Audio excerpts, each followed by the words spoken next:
Hi, you're on the Alice Reddit Stories channel. Subscribe to my channel as well as to my Facebook, the link is in the description.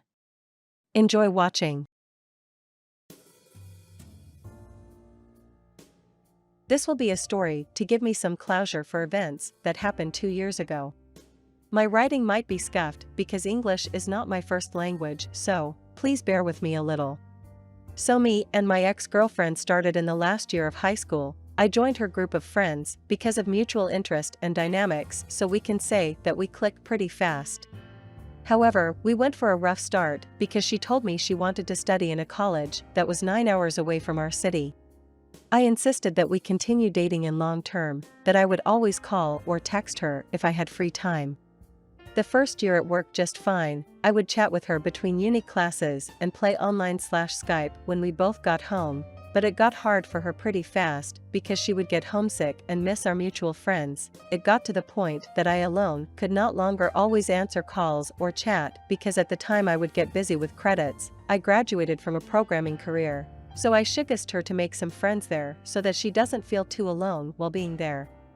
That was our first breakup because she denied that she needed other people to feel good in another place while always being extremely needy in times where I couldn't be there.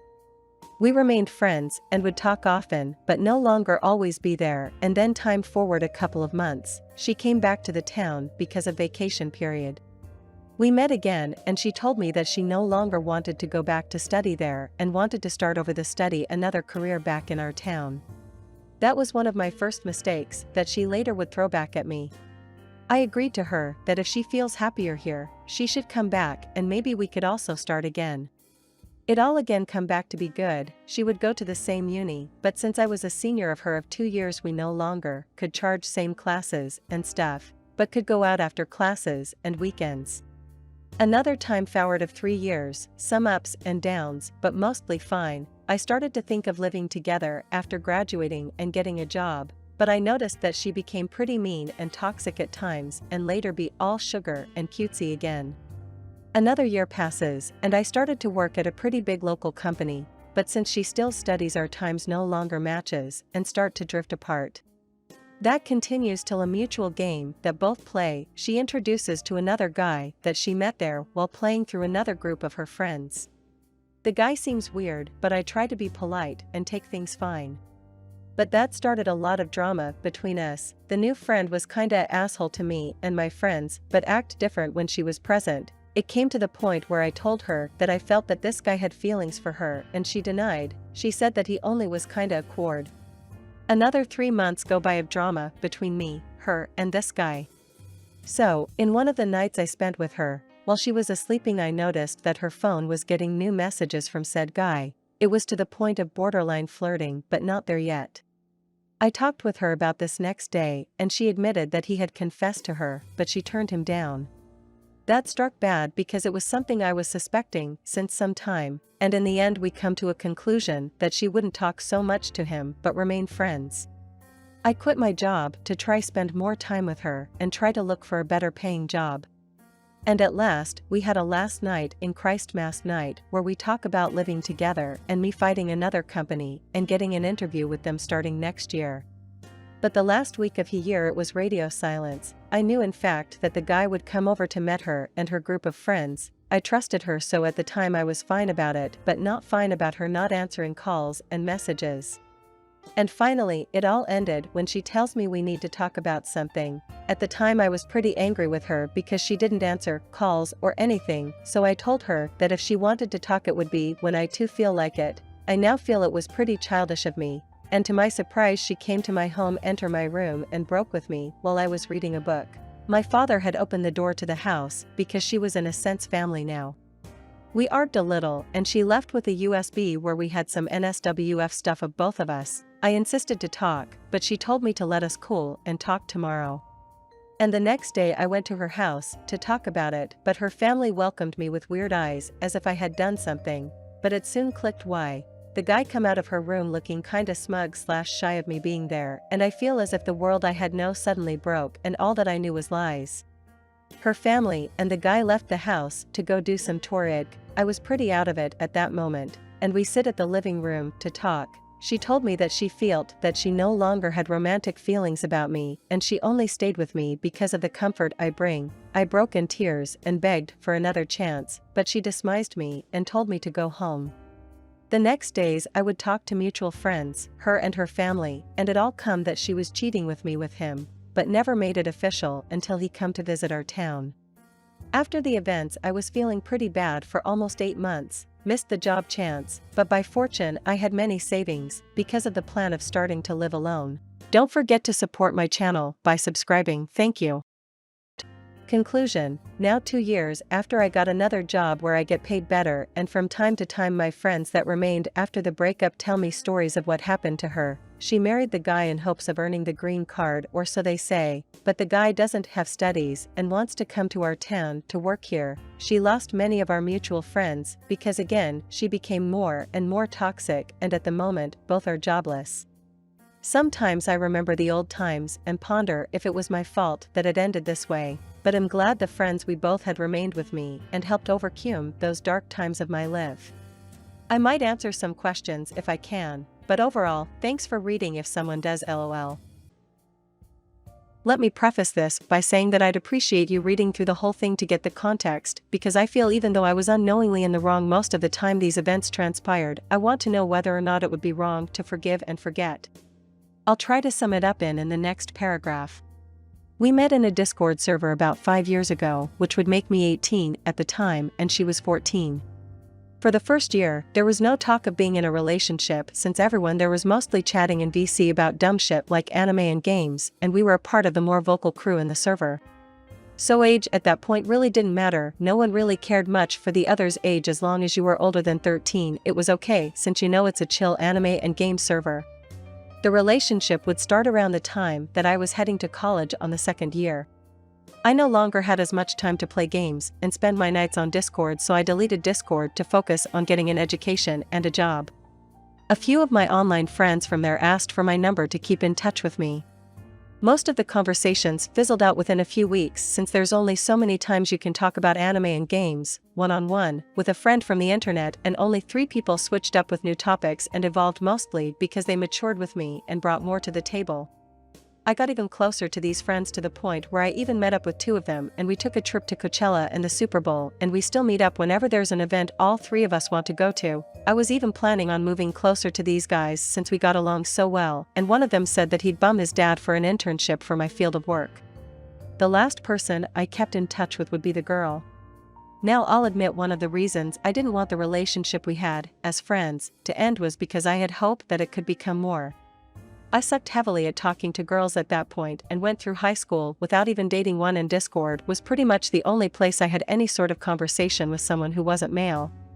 A girl who said she was a year younger than me, willingly coming to me to chat about games, was the closest I'd gotten to dating one, and I wasn't about to pass this opportunity up. I mean, what else did I have? And it was made better by the fact that we got along so well. So over the years of chatting we got to know each other a bit more. As far as I knew from what she told me then, she was a year younger than me, even looked the part in FaceTimes, and overall was a pretty cute girl that I had a lot in common with. The impossible teen dream goal at that point was our first meetup would be a trip to Japan as soon as we both had our degrees and were earning something decent, and I guess those plans seemed more and more impossible with the COF and stuff. The 3rd year is also around the time that we started putting an actual label on it and being exclusive. Yes, I'm a very lonely guy on the internet. I took that shit very seriously. Good morning FaceTimes, midday texts and break time calls, calling her babe, princess, sweetie, bae, buying stuff off of each other's Amazon wishlist for birthdays, anniversaries, or just shits and giggles, and sleeping on FaceTimes sometimes. There were no shenanigans though, I swear. I mean, I was clueless on girls, but common sense taught me that the easiest way to lose all hope of having a relationship on the internet was to be a horny idiot. I was a bit chuffed to get a girlfriend, even started working on my appearance a little, hitting the gym, showering more than 3 times a week, shaving, and getting haircuts. Hell, I even outgrew my irrational fear of approaching and cracking up conversations with girls in public spaces. I actually changed to the point where even my parents picked up on it. I think most people would call that a glow up, I guess. I mean, every lonely dude who missed out on the high school dating scene can probably tell you it felt good to be loved, even if that love comes from a stranger you've never seen outside of the screen. I got out of college early and decided to finish my last year as soon as the coup settled because the online learning thing wasn't working for me. My friend finally managed to hook me up with the internship, so I immediately flew to another state and everything was going great. I was even happy to learn that my e-girlfriend could become my IRL girlfriend when I learned that she was just a half-hour drive away from where I lived. I was pretty elated when I learned about this, but she was a bit down, so I asked what's wrong.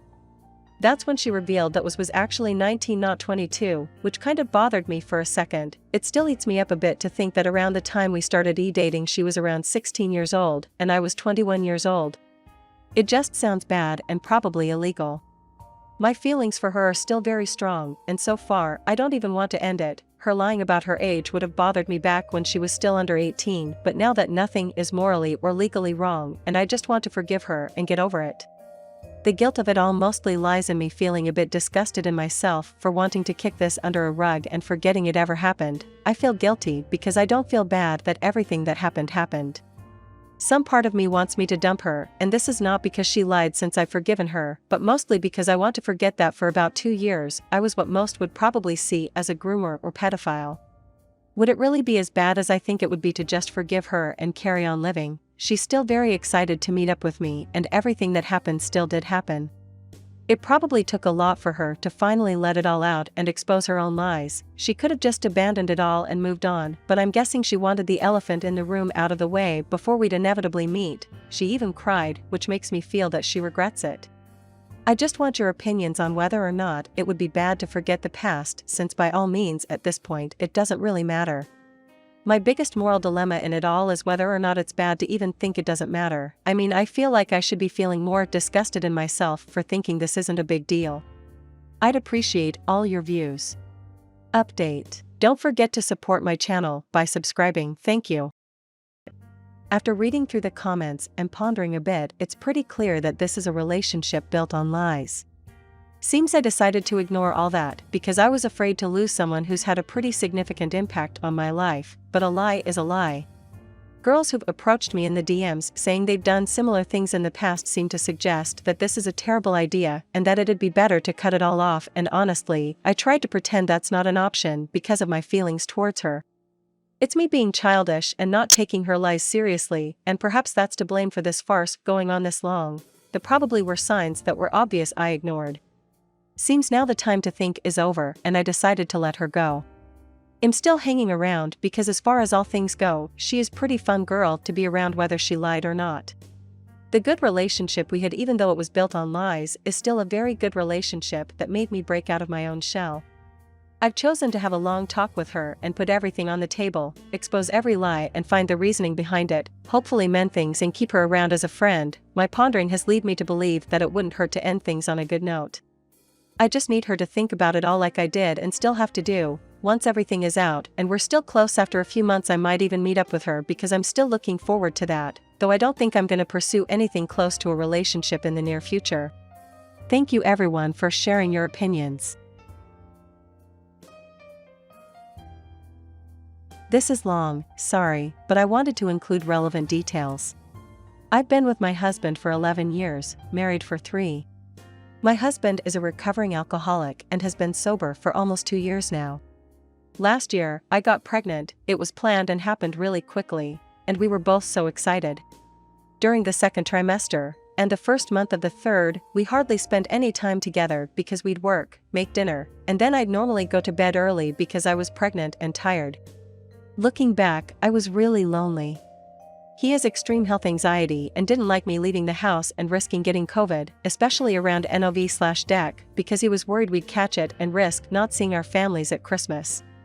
He was staying up later than me almost every night and was subsequently late for work almost every day too. Start time 9 a.m., actual start time 9:30 to 10 a.m. At some point, I'm guessing around October/NOV, but I can't remember exactly, I woke up, came downstairs and saw a debit card, a rolled up banknote, and some white powder on his desk in the living room.